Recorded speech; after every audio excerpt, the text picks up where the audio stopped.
Hello दोस्तों, apex English classes में आपका स्वागत है। मैं हूं आपका दोस्त रोशन कुमार और आज हम लोग जो है आपके 12th एग्जामिनेशन बोर्ड में जो आपका पहला चैप्टर है 12th क्लास का है ना, Bihar board sweetest love I do not go, यह जॉन डॉन के द्वारा लिखा गया है। इसको आज हम लोग लाइन बाय लाइन क्या करेंगे, डिस्कस करेंगे। पहले हम लोग चलते हैं पोएट का जो इंट्रोडक्शन है, परिचय है, ओके है ना। जॉन डन साहब ये है, ओके क्या है, जॉन डन है, ठीक है। तो इसके बारे में जो है हम लोग आज पढ़ेंगे। Sweetest love I do not go, इसका मतलब हुआ मेरी प्यारी प्रियतमा मैं नहीं जा रहा, ओके। एक एक लाइन डिस्कशन करेंगे और हम लोग जो है एग्जामिनेशन में अच्छे से अच्छे मार्क्स लाएंगे, ओके। चलिए शुरू करते हैं। तो पोएम का नाम है आपको sweetest love I do not go, मेरी प्यारी प्रियतमा, मेरी प्यारी जो है बीबी मैं नहीं जाता हूँ। इस पोएट का नाम है जॉन डन। इस पोएम में जो है टोटल स्टेंजा कितना है, 5। जॉन डन जो है इनका जन्म जो है 1572 में और मृत्यु died in 1631 okay. Birth place इनका जन्म स्थान जो है और बिलोंग्स टू मतलब किस देश से संबंधित है, तो यह लंदन शहर में इनका जन्म हुआ था। और लंदन शहर कहाँ है, इंग्लैंड देश में है। इंग्लैंड देश का दूसरा नाम क्या है, ब्रिटेन है, ओके। तो इंग्लैंड के लंदन नामक शहर में इनका जन्म हुआ था, ओके। नेक्स्ट पॉइंट देखते हैं। John Donne is known as, John Donne जाने जाते हैं, नोन एज मतलब जाने जाते हैं, pioneer of metaphysical poet, okay. जो मेटाफिजिकल पोएट है उसके जो है वो प्रथम कवि माने जाते हैं। मतलब मेटाफिजिकल कविता लिखने का जो सर्वप्रथम काम किया था वो थे कौन, तो जॉन डन थे, ओके। इन्होंने ही सर्वप्रथम मेटाफिजिकल कविता लिखने का काम किया था, इसलिए उनको कहा जाता है पायोनियर, ओके। यह क्वेश्चन जो है एग्जामिनेशन में बहुत बार पूछ चुका है ऑब्जेक्टिव में, इसलिए इस पे क्या कीजिएगा, ज़्यादा फोकस कीजिएगा। और जितने भी यह एक एक लाइन जो दिया गया है, एक एक पॉइंट जो बनाया है यहाँ पे, ओके, ये टोटल जो है यह सारा जो है ऑब्जेक्टिव के पॉइंट ऑफ व्यू से बेहद इंपॉर्टेंट है, ओके। तो चलिए हम लोग नेक्स्ट पॉइंट पे चलते हैं। इनका जो रिलीजन था, इनका जो धर्म था रोमन कैथोलिक था, ओके। रोमन कैथोलिक धर्म होता है जो रोम के लोग, रोम एक देश है, रोम के देश जिस धर्म को मानते हैं वो होता है रोमन कैथोलिक, वहीं से धर्म है, ओके। चलिए अब John Donne was forced to leave Oxford University without degree because of religion. कह रहा है जॉन डन को जो है, ये जो जॉन डन है, ओके, जॉन डन को जो है जबरदस्ती, फोर्स मतलब बलपूर्वक, लीव मतलब छोड़ने पे, क्या छोड़ने पर, ऑक्सफोर्ड यूनिवर्सिटी छोड़ने पर मजबूर कर दिया गया था विदाउट डिग्री, है ना। विदाउट डिग्री मतलब बिना डिग्री के, मतलब वो डिग्री कोर्स में एडमिशन लिए थे कोई यूनिवर्सिटी में, ऑक्सफोर्ड यूनिवर्सिटी में, और इस ऑक्सफोर्ड यूनिवर्सिटी से बिना बीए की डिग्री, ग्रेजुएशन की डिग्री लिए उनको फोर्स टू लीव मतलब जबरदस्ती लीव छोड़ने पर मजबूर कर दिया, जबरदस्ती हटा दिया था, बलपूर्वक हटा दिया गया था। किस कारण, बिकॉज ऑफ हिज रिलीजन, उसके धर्म के कारण। मतलब उनका जो धर्म था रोमन कैथोलिक, या जो रोमन कैथोलिक है, इसकी धर्म के कारण है ना, उनको जो है ना, क्या किया था, ऑक्सफोर्ड यूनिवर्सिटी से निकाल दिया गया था। और रोमन कैथोलिक जो है इस धर्म के कारण उसको क्यों निकाल दिया गया था, क्योंकि जिस समय है ना वो पढ़ रहे थे उस समय जो लंदन है ना, लंदन में या इंग्लैंड देश में कहिए, उस समय एंटी कैथोलिक चल रहा था। एंटी मतलब होता है दुश्मन या विरुद्ध, एंटी कैथोलिक चल रहा था, एंटी कैथोलिक इंग्लैंड में चल रहा था। मतलब कैथोलिक धर्म के जो लोग होते थे उन सबको जो है बहुत जो है दुर्दशा किया जाता था, ओके। यह जो कैथोलिक धर्म होता है और एक प्रोटेस्टेंट होता है, दो भाग होते हैं। ईसाई धर्म जो है ना, ईसाई धर्म है उसके दो भाग है, एक प्रोटेस्टेंट है, एक कैथोलिक। तो जो कैथोलिक धर्म के लोग थे उसको जो है इंग्लैंड में बहुत दुर्दशा किया जाता था, उसको जो है बहुत जो है प्रताड़ित किया जाता था। इसलिए जो है जॉन डन भी कौन से धर्म के थे, तो रोमन कैथोलिक, और रोमन कैथोलिक के कारण इनको जो है जबरदस्ती जो है फोर्स मतलब बलपूर्वक जो है ऑक्सफोर्ड यूनिवर्सिटी से निकाल दिया गया था। ये बेहद जो है इम्पोर्टेंट पॉइंट है, इसको जो है आप लोग जो है ना देख लीजिएगा, अच्छे से दिमाग में बैठा लीजिएगा और इसका जो है स्क्रीनशॉट भी ले लीजिएगा, ओके। है ना, आपको रिवीजन करने में कोई दिक्कत नहीं होगी। चलिए आगे हम लोग देखते हैं। जो जॉन डन है, स्टडीड, उन्होंने अध्ययन किया, स्टडी मतलब अध्ययन किया, किसका? Law and read theology. Law मतलब होता है कानून की पढ़ाई इन्होंने की थी। जॉन डन जो है किसकी पढ़ाई की थी? कानून की, ओके, वकालत वाला नियम कानून की पढ़ाई की थी। और रीड थियोलॉजी, उन्होंने धर्मशास्त्र की भी क्या की थी? पढ़ा था। मतलब धर्मशास्त्र का जो है ना, यह खूब अध्ययन किया था। कौन? John Donne, okay. थियोलॉजी मतलब होता है धर्मशास्त्र, ओके। तो इतना आपको समझ में आया। इसका जो है आप क्या कीजिएगा, है ना, स्क्रीनशॉट ले लीजिएगा, आपको जो है कोई दिक्कत नहीं होगी, मतलब इसको रिवीजन करने में। और एक एक लाइन है, यही जितने भी लाइन यहाँ पे है लिखा हुआ, सबसे ऑब्जेक्टिव क्वेश्चन बनता है, बेहद इंपॉर्टेंट है, ओके। चलिए आगे हम लोग देखते हैं।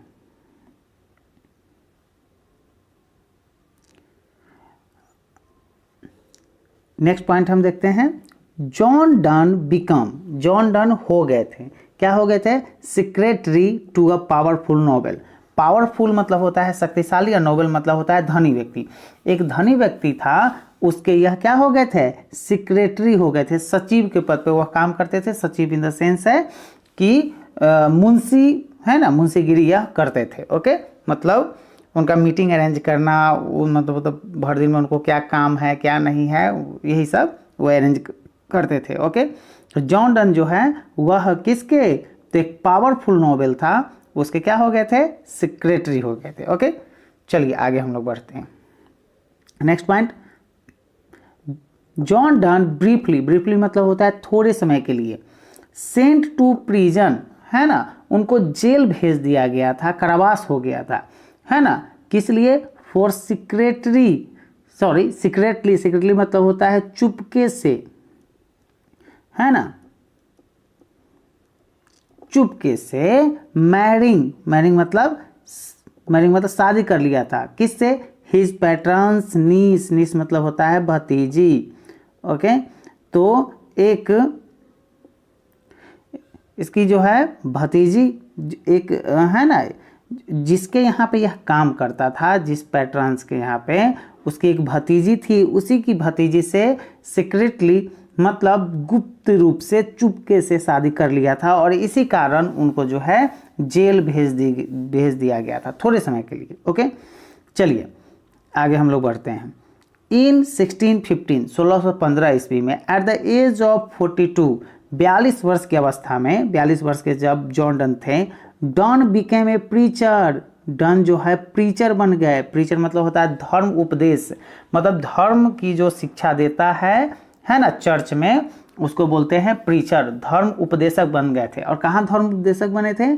In the Anglican church.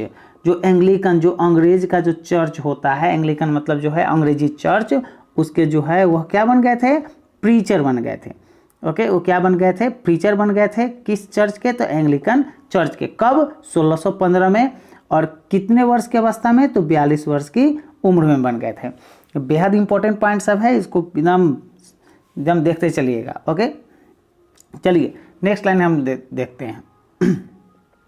Done is well known, done विख्यात थे, है ना, या विख्यात हैं, किस कारण से? फॉर हिज सॉन्ग्स, अपने गीत के कारण। सोनेट्स, अपने जो है सोनेट्स के कारण, है ना। सोनेट मतलब कविता होता है, सॉन्ग्स मतलब गीत होता है। सटायर्स, है ना, अपने व्यंग के कारण। एलगीज, सो गीत के कारण। सरमन्स, इन सब के कारण जो है यह क्या है? फेमस है, इनको जाना जाता है, ओके। सोनेट क्या होता है? यहाँ पे आप ये जो देखे हैं सोनेट, ओके, ये सोनेट क्या होता है देखिए, ए वर्स ऑफ 14 लाइन्स। वर्स मतलब होता है कविता। 14 लाइन की जो कविता होती है उसको बोलते हैं क्या? उसको बोलते हैं आपको सोनेट। उसको क्या बोलते हैं? सोनेट। यहाँ देखिए, यह जॉन डन के द्वारा, है ना, होली सोनेट लिखा गया है। इसमें आप टोटल देखिएगा 1 2 3 4 5 6 7 8 गो लाइन यहाँ है। और यहाँ पे देखिए 1 2 3 4 5 6, तो यहाँ से यहाँ तक 8 लाइन है। और यहाँ से यहाँ तक कितना लाइन है, 6 लाइन। तो 14 लाइन की कविता जो है इसको 2 भागों में, है ना, 2 भाग इसके होते हैं। पहला भाग होता है 8 लाइन का और दूसरा भाग होता है 6 लाइन का। जो पहला भाग 8 लाइन का होता है इसको बोलते हैं ऑक्टेव। इसको क्या बोलते हैं दोस्तों, ऑक्टेव। और ये 6 लाइन है उसको बोलते हैं सेस्टेट। ओके, उसको बोलते हैं सेस्टेट। ओके, यह पूछता है कि जो 14 लाइन की जो कविता है उसको क्या बोलते हैं, सोनेट। और जो 14 लाइन की कविता है वो 2 भाग में बटा रहता है ना। वो पहला भाग होता है 8 लाइन का जिसको बोलते हैं ऑक्टेव, और दूसरा भाग होता है 6 लाइन का जिसको बोलते हैं सेस्टेट। ओके, चलिए आगे बढ़ते हैं हम लोग। पेटार्क वाज एन इटालियन पोएट। एक पेटार्क थे, वह क्या थे, इटली के पोएट थे, और इटली के कवि को हम बोलते हैं Italian poet. Okay, Petrarch. Okay, Petrarchan sonnet भी होते हैं। हमने इससे पहले एक वीडियो बनाया है, इसका इंट्रोडक्शन का एक यह जो जितने भी वर्ड्स दिया गया है सबका टोटल जितने भी दिया हुआ है ना, ये सारा वर्ड्स जितने भी टॉप वर्ड है सबका वर्ड मीनिंग उसमें दिया गया है।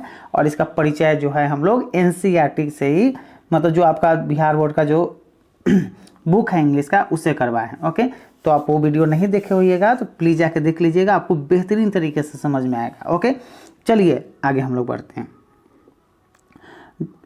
डन्स, है ना, John Donne's wife name. John Donne के जो वाइफ है यही है जॉन डन की वाइफ। ओके, उनका नाम क्या है, एन्ने मोरे। ओके, इनका नाम क्या है, एन्ने मोरे। ओके, ये जॉन डन की क्या है, वाइफ है। चलिए हम लोग आगे बढ़ते हैं। ये देखिए आप, यह है जॉन डन 1572 से 1631, और ये है आपको एन्ने मोरे। ओके, एन्ने मोरे है 1601 से 1617। ओके, यह जॉन डन साहब है, और यह जो है यह इनकी क्या है, वाइफ है। इनकी क्या है, वाइफ है। ओके, अब यह कविता शुरू करने से पहले, इस पोएम को शुरू करने से पहले इसके बारे में हम बता दें, है ना, तब आपको अच्छी तरह समझ में आएगा यह कविता शुरू जॉन डन क्यों किए थे। ओके, तो जॉन डन जो है ये एन्ने मोरे अपनी वाइफ को, अपनी प्रियतमा को जो है समझा रहे हैं कि मैं काम पे जा रहा हूँ, है ना, किसी कारणवश मैं यात्रा पे जा रहा हूँ, मैं किसी अन्य जगह जा रहा हूँ, है ना, मुझे जाने दे। और यह जो है ना, एन्ने मोरे जॉन डन को कह रहे हैं कि नहीं, आपको नहीं जाना है, आप नहीं जा सकते हैं, हमको छोड़ के प्लीज़ मत जाइए। और यह जो है खूब रो रही है, इमोशनल अत्याचार कर रही है, जैसा कि आपको पता है कैसे होता है इमोशनल अत्याचार। ओके, है ना, रो के कान के, है ना, नाराज होके जो भी हो, ठीक है। लेकिन जॉन डन कह रहा कि नहीं, मुझे जाना ही होगा, मैं काम न करूँ ये कैसे होगा, है ना, मुझे जाना है। ओके, तो इसी में यह जो है बहुत नाराज़ हो जाती है एन्ने मोरे जी, है ना, इनकी वाइफ, और उसी में जो है यह इसको जो है खूब इमोशनल ब्लैकमेल करके समझाती है कि मत जाइए। लेकिन जॉन डन जो है मानता नहीं है, और तब वह समझाता है ना, कि मैं क्या कैसे जो है करूँगा, और कि इसको क्या क्या समझा रहा है। तो यह कविता जो है यह जॉन डन जो है किसको कह रहा है, ये अपनी वाइफ एन्ने मोरे को कह रहा है। क्या कह रहा है, तो चलिए आगे हम लोग देखते हैं। ओके, यह यात्रा पर जाने के लिए बेचैन है ना, और यह जो है कह रहे कि ना न जाना है, और ये कह रहा है कि ना हम जाएंगे, ठीक है। चलिए आगे बढ़ते हैं हम लोग, और तब जो है कविता को हम लोग शुरू करते हैं, तब आपको अच्छी तरह समझ में आएगा। ओके, चलिए यह देखिए पहला जो आपका कविता हो गया, और इस सारे वर्ड जो है जितने भी वर्ड है आपको यहाँ पर दिया गया है। ओके, इस सब का वर्ड मीनिंग यहाँ पे पूरा एकदम एक जो है चीज़ दिया गया है। स्वीटेस्ट मतलब प्यारी, लव मतलब प्रियतमा, वेरीनेस मतलब थकना या उब जाना, नॉर मतलब नहीं, होप मतलब आशा, वर्ल्ड मतलब संसार, टोटल दिया गया है इसमें का जितना भी वर्ड है। तो आप इसका जो है क्या कीजिएगा, स्क्रीनशॉट लेते चलिएगा सबका। ओके, रिवीजन करने में आपको क्या होगी, दिक्कत नहीं होगी। चलिए अब हम लोग कविता शुरू करते हैं। Sweetest love I do not go, मेरी प्यारी पत्नी, मेरी प्यारी प्रियतमा, आई डू नॉट गो, मैं नहीं जाता हूँ। क्यों, फॉर वियरीनेस ऑफ दी, क्योंकि मैं तुमसे थक गया हूँ, ना इसलिए भी मैं तुम्हें छोड़कर या तुमसे अलग या तुमसे दूर नहीं जा रहा हूँ। Nor in the hope the world can show A fitter love for me, और नहीं इसलिए मैं तुमसे दूर जा रहा हूँ क्योंकि यह दुनिया जो है, ये वर्ल्ड जो है, यह मुझे जो है फिटर लव, एक अच्छा प्यार देगी। मतलब इस दुनिया में मुझे कोई अन्य लड़की मिल गई है, कोई अन्य महिला मिल गई है, उसके लिए भी मैं तुम्हें छोड़कर नहीं जा रहा हूँ। न मैं तुमसे थक गया हूँ, ओके, न मैं तुमसे वेरीनेस मतलब उब जाना, थक जाना यहाँ पर लिखा गया है, ओके। मैं तुमसे थक गया हूँ इसलिए मैं तुम्हें छोड़कर नहीं जा रहा हूँ, और ना ही इस दुनिया में कोई मुझे अन्य लड़की मिल गई है ना, तुमसे सुंदर, है ना, उसके लिए मैं तुम्हें छोड़ के जा रहा हूँ। ये दोनों बात गलत है, इसलिए मैं तुम्हें छोड़ के नहीं जा रहा हूँ। आगे कवि कहते हैं John Donne, okay, but since that I must die at last, चूंकि, लेकिन, है ना, बट मतलब लेकिन, चूंकि, सिंस मतलब लेकिन, that I must die at last, अंत में, लास्ट मतलब अंत में, मस्ट मतलब चाहिए, अवश्य चाहिए, लेकिन क्योंकि, है ना, मैं एक दिन अवश्य ही मर जाऊंगा, है ना, सभी को मरना है दुनिया में, इस दुनिया में बचने के लिए कोई आया नहीं है, ओके। तो एक दिन मैं अवश्य मर जाऊंगा।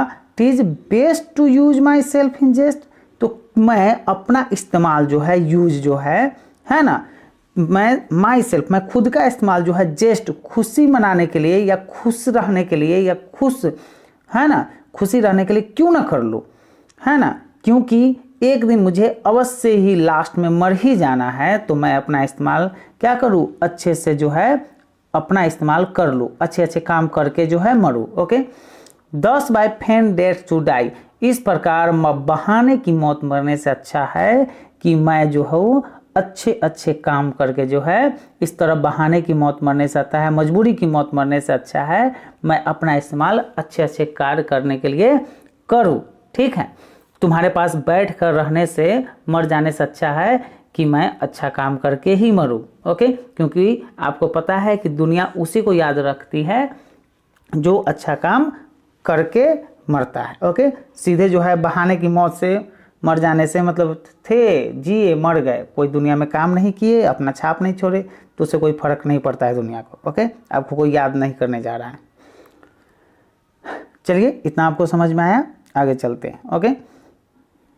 यही जो है आपको स्लाइड जो है पिक्चर के माध्यम से समझाया गया है कि जो है समझ जाइए कि एन्ने मोरे है और ये जो है जॉन डन है ना, इसको समझा रहा है अच्छे से। चलिए आगे नेक्स्ट स्लाइड पे हम लोग चलते हैं। आगे कहते हैं समझाते हुए जॉन डन जी जो है अपनी वाइफ को, है ना, एन्ने मोरे को समझाते हुए कहते हैं, यस्टर नाइट, कल की रात्रि, द सन वेंट, सन जो है वह चला गया था, सन मतलब डूब गया था। यहाँ पे देखिए आपको सन क्या हो रहा है, डूब रहा है। कल की रात्रि सूरज डूब गया था, हेंस, और अंत में जो है, and it is here today, और आज जो है यहाँ पे है, मतलब कल की रात सूरज डूब गई थी और आज जो है यहाँ पे है, यहाँ पे उग आई है, यहाँ पे सूरज क्या है, उग आई है। ये सनसेट है और ये सनराइज है। कल की रात सूरज डूब गया था और आज देखिए अभी जो है फिर यहीं पे है। He hath no desire no sense, ही किसके लिए आया है, तो सन के लिए आया है। ही किसके लिए आया है, सन के लिए। He hath no desire no sense, उसके पास ना तो कोई, है ना, डिजायर, डिजायर मतलब क्या होता है, देखिए यहाँ पे इच्छा, और सेंस मतलब क्या होता है, ज्ञान।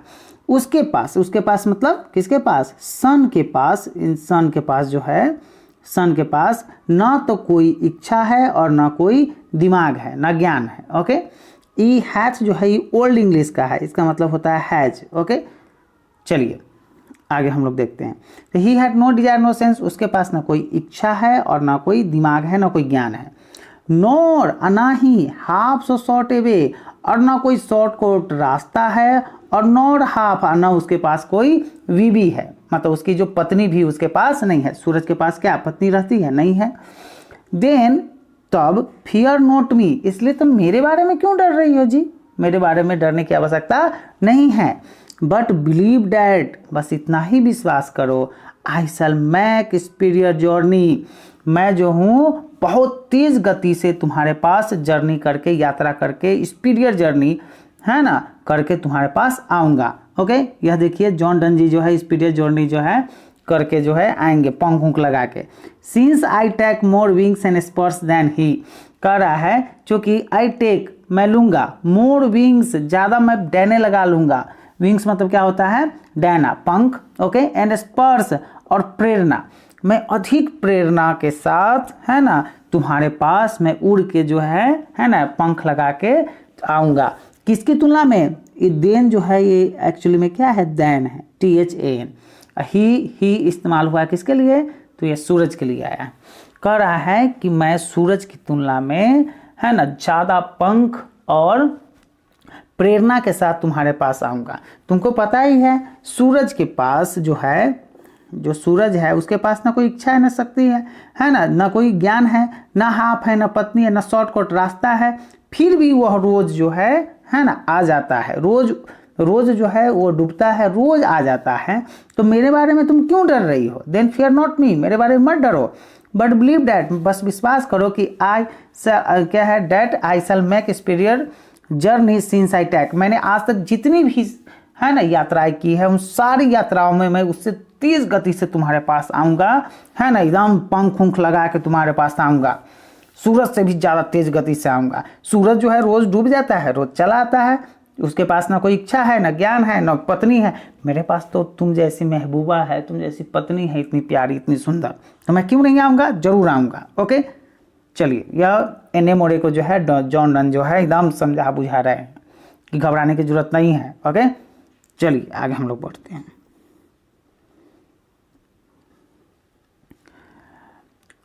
आगे समझाते हैं जॉन डन किसको, एन मोरे को। O how feeble is man's power, अरे मनुष्य की शक्ति कितनी कमजोर होती है।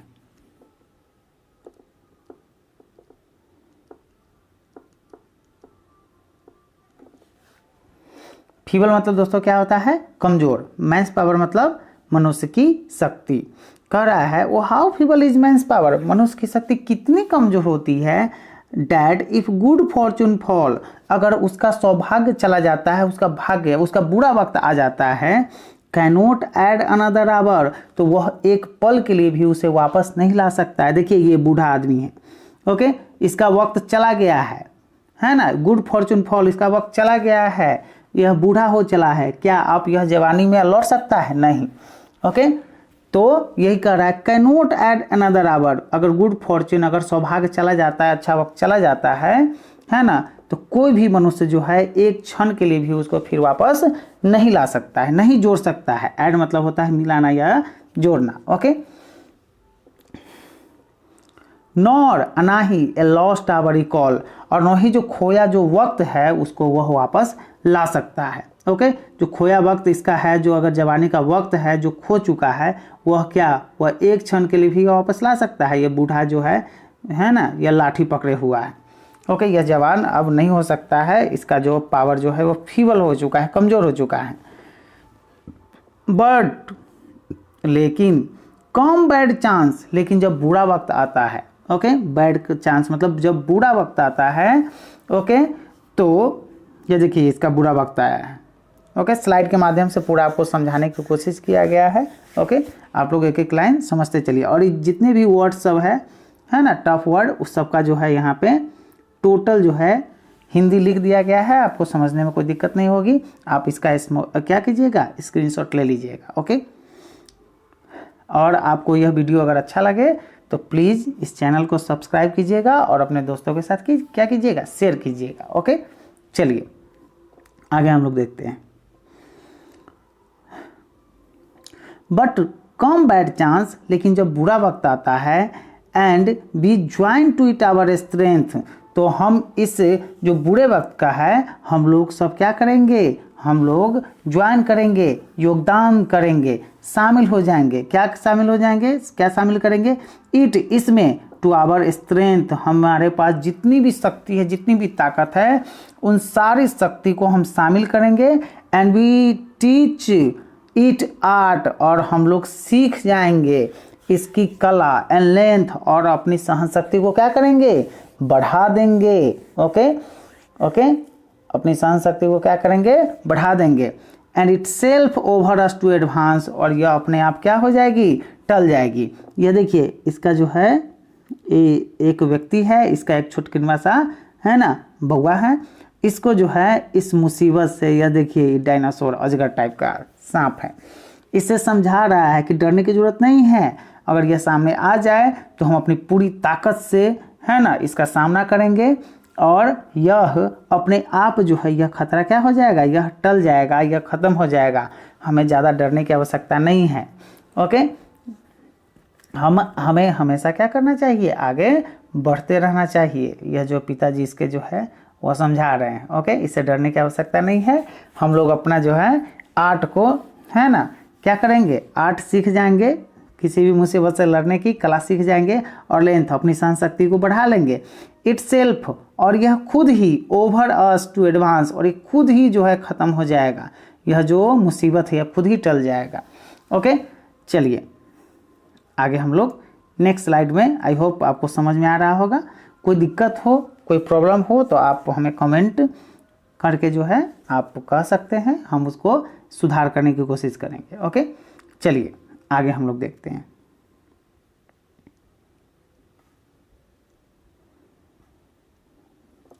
आगे जॉन डन जो है कहते हैं, वेन दाउ साइएस्ट, ओके, जब तुम आहें भरती हो, जब तुम गहरी सांसें लेती हो, दाउ साइएस्ट नॉट विंड, तो तुम उस सांस में जो है हवा नहीं लेती हो। वह जो सांस तुम आहें भरती हो, तो आहें जब भरती हो है ना, मतलब रोने के क्रम में जो आहें भरते हैं ना, सिसकता है, तो सिसकती जब तुम हो, अब एन्ने मोरे को बोल रहे हैं, कौन बोल रहे हैं, जॉन डन जी बोल रहे हैं। ओके, कि जब तुम रोती हो, ओके, जब तुम आहें भरती हो, तो उस आह भरने में तुम सिसकती जो हो, तो तुम हवा नहीं लेती हो, है ना, बट साइएस्ट माई सोल अवे, तुम उसके साथ मेरी जो है सोल, आत्मा, प्राण ही खींच लेती हो, मतलब उस हवा में हवा नहीं लेती हो तुम, मेरी आत्मा ही खींच लेती हो। बेन दाउ विपेस्ट अनकाइंडली काइंड, जब तुम विपेस्ट करती हो, जब तुम रोती हो। ओके, ये दाउ जो है यहाँ पे देखिएगा, ये जो दाउ लिखा हुआ है ये एक्चुअली में यू है, ये ओल्ड इंग्लिश का है, और ये जो है अभी हम लोग ये पढ़ते हैं मॉडर्न इंग्लिश। ओके, तो ये ओल्ड इंग्लिश का है। चलिए, तो कह रहा है वेन दाउ विपेस्ट, जब तुम रोती हो, अनकाइंडली काइंड, है ना, खुशी में या दुख में, किसी चीज़ में, है ना, निर्दयता से, ओके, या संवेदना तो पूर्ण, कुछ भी है ना, यहाँ पे वर्ड मीनिंग आपको दिया गया है। ओके, निर्दयता से रोती हो या संवेदना पूर्ण रोती हो। ओके, मतलब आप जो है खुशी में या दुख किसी भी क्षण रोती हो। ओके, जैसे यह क्या करती है, यह देखिए आहें भर रही है, ये क्या कर रही है, आहें भर रही है, आंख बंद करके जो है सिसक रही है। एंड विपेस्ट, यह देखिए आंसू इसके गिर रहे हैं। ओके, तो कह रहा है कि वेन दाउ विपेस्ट, है ना, जब तुम रोती हो, अनकाइंडली काइंड, है ना, निर्दयता से या संवेदनापूर्ण, माई लाइफ्स ब्लड डॉट डिके, तो मेरी जो खून है, मेरा जो खून है वह क्या होने लगता है, डिके होने लगता है, नष्ट होने लगता है, क्षय होने लगता है। ओके, नष्ट होने लगता है मतलब वह जो मेरा खून जो है वह गलने लगता है, सूखने लगता है। इट कैनॉट बी, यह नहीं हो सकता है, डैट की दाउ, दाउ मतलब यू यहाँ पे होगा। Okay, you lovest me as thou sayest, कह रहा है जैसा कि तुम कहती हो कि तुम मुझसे प्यार करती हो, लवेस्ट मतलब प्यार करती हो, डैट इट कैनॉट बी, यह नहीं हो सकता है। क्यों नहीं हो सकता है, इफ इन दाइन माई लाइफ दाउ वेस्ट, है ना, यह आगे मतलब इसमें जो है इफ इन दाइन माई लव, क्या है, life thou waste, thou are the waste of me, क्या मैं तुम्हारे पास जो है रह के, है ना, मैं अपना जीवन जो हूँ बर्बाद कर लूँ, पूरा समय जो है तुम्हारे पास रह के अपना जीवन ख़त्म कर लूँ। Thou are the best of me, क्या मेरे लिए अच्छा होगा, मेरे लिए अच्छा होगा, नहीं। ये जो खून जो है, ये जो है आपका रेड ब्लड सेल सब है, ये सब अच्छा है। और डिक्के का मतलब होता है क्षय होना, तो यह जो है क्या हो गया, ये जो आप पॉइंट देख रहे हैं सब नीला कलर अलग कलर से, यह क्या हो गया है, क्षय हो गया है, इसका खून जो है खराब हो गया है, सूख रहा है इसका खून। ओके, ये पिक्चर के माध्यम से आपको ज़्यादा अच्छे से समझ में आएगा, इसलिए इसको लगाया गया है। ओके, आप होप कीजिए कि जो है ना, ये आपको अच्छे से समझ में आए। ओके, चलिए आगे हम लोग देखते हैं। आप जितने भी वर्ड है इसमें, है ना, ये सारा इसमें दिया गया है, आपको कोई दिक्कत नहीं होगी, इसका स्क्रीनशॉट ले लीजिएगा।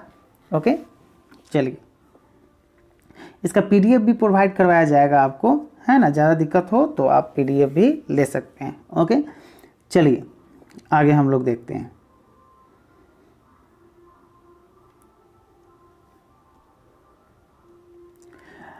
Late not thy dividing heart forethink me an ill. आगे जो है जॉन डन जो है अपनी महबूबा से, अपनी प्रियतमा से, एन्ने मोरे से कहते हैं कि let not thy dividing heart forethink me an ill. कह रहा है कि तुम अपने नाजुक से दिल को, अपना जो डिवाइडिंग हार्ट है, यहाँ पे देखिए हार्ट दिए, हार्ट का चिन्ह बनाया हुआ है, यह एक देवी है, तो वो देवी का स्वरूप उसको मान रहा है। कहता है let not the dividing heart forethink me an ill. अपने से नाजुक से दिल को, दिव्य दिल को, स्वर्गिक दिल को जो है ना, कुछ भी बुरा मत सोचने दो। इल मतलब क्या होता है दोस्तों, बुरा। अपने नाजुक से दिल को कुछ भी बुरा मत सोचने दो, है ना, पहले कुछ मत सोचो। डेस्टिनी में टेक दाई पार्ट। डेस्टिनी तुम्हारा साथ अवश्य देगा, भाग्य तुम्हारा साथ अवश्य देगा। And may thy fears fulfil. और तुम्हारा जो भय है वह, है ना, वह खत्म हो जाएगा, वह फुलफिल होगा। Okay, but think that be. लेकिन बस इतना ही समझ लेना, तुम बस इतना ही समझना कि वी, हम लोग, are but turn aside to sleep. हम लोग जो है सोए हुए हैं, हम लोग क्या हुए, सोए हुए हैं। हम इस करवट होके सोए हुए हैं और आप इस करवट होके सोई हुई है। मतलब हम लोग जो है एक ही बेड पे जो है दोनों एक दूसरे के विपरीत जो है करवट लेके सोए हुए हैं। और आगे कहते हैं John Donne, they who one another keep alive never parted we. जो एक दूसरे को दिल में जिंदा रखते हैं, प्यार में जिंदा रखते हैं, ओके, वे कभी भी पार्टेड नहीं होते हैं, वे कभी भी अलग नहीं होते, वे हमेशा क्या रहते हैं, एक साथ रहते हैं। इस पिक्चर के माध्यम से देखिए क्या, एक साथ रहते हैं मतलब एक जगह रहते हैं। मतलब कह रहे हैं कि वे लोग जो एक दूसरे को दिलों में जिंदा रखते हैं, अपने जो है प्यार में जिंदा रखते हैं, वह कभी एक दूसरे से अलग नहीं होते हैं। ओके, तो आपको यह पोएम कैसा लगा आप कमेंट करके बताइएगा। कुछ सुधार उधार की ज़रूरत हो तो ज़रूर बताइएगा। और अगर आपको यह पोएम, आपको लगे कि हाँ हमने मेहनत किया है, तो आप जो है इस पोएम को क्या कीजिएगा, दोस्तों के साथ क्या कीजिएगा, शेयर कीजिएगा, और इस चैनल को क्या कीजिएगा, सब्सक्राइब कर लीजिएगा। ओके, चलिए मिलते हैं नेक्स्ट वीडियो में, तब तक के लिए जय हिंद, जय भारत।